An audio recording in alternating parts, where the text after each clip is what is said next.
Hello friends, இன்றைக்கி நம்ம பார்க்க போகிற வண்டி 2018 செப்டம்பர் மந்தில் ரெஜிஸ்டர் பண்ண TVS Apache RTR 200cc 4V pearl white colour BS4 variant TN65 Paramakudi ஆர்டிஓவில் வண்டி ரெஜிஸ்டர் பண்ணியிருக்காங்க.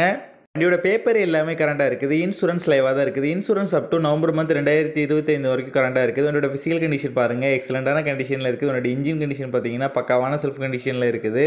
வண்டியோட ஓவரால் பாடி அவுட்லுக் நீங்களே பாருங்கள், நீட்டான கண்டிஷனில் நல்லா தான் மெயின்டைன் பண்ணியிருக்காங்க. இந்த வண்டியோட ஓவரால் ரன்னிங் கிலோமீட்டர் பார்த்தீங்கன்னா 32,000 கிலோமீட்டர் பக்கம் வண்டி ஓடி இருக்குது. வண்டியோட ஃப்ரண்ட் அண்ட் பேக் 2 டயரும் பிராண்ட் நியூ டயர் ரீசெண்டாக தான் சேஞ்ச் பண்ணியிருக்காங்க. இந்த வண்டியில் எந்த மேஜர் ரிப்ளேஸ்மெண்ட் எதுவுமே கிடையாது. இந்த வண்டி இருக்க லொக்கேஷன் தூத்துக்குடியில் தான் இந்த வண்டி இருக்குது. தூத்துக்குடி, திருநெல்வேலி, கன்னியாகுமரி, மதுரை, கோயில்பட்டி ஏரியாவில் உள்ள லோக்கல் டிஸ்ட்ரிக்ட் பீப்புள்ஸுக்கு ஃபினான்ஸ் ஃபெசிலிட்டியோட பண்ணி கொடுக்குறாங்க. இவங்ககிட்ட exchange facility all over Tamil Nadu delivery ஆப்ஷனும் இருக்குது. இந்த வண்டிக்கு இவங்க சொல்கிற ப்ரைஸ் 59,900 சொல்கிறாங்க. ப்ரைஸ் ஃபிக்ஸ்டு இல்லை, ஸ்லைட்லி நெகோஷியபிள் தான். நம்ம சேனலில் வீடியோ பார்த்துட்டு வந்தேன்னு சொன்னீங்கன்னா ஸ்பெஷல் டிஸ்கவுண்ட்டும் கொடுக்குறேன்னு சொல்லியிருக்காங்க. இந்த வண்டி நீடு இருக்கவங்க கீழே விசிபிள் ஆகிற நம்பருக்கு கால் பண்ணுங்கள். இந்த வண்டி பற்றின ஃபுல் டீட்டெயில் கீழே டிஸ்கிரிப்ஷனில் கொடுத்துருக்கேன், செக் பண்ணிக்கோங்க.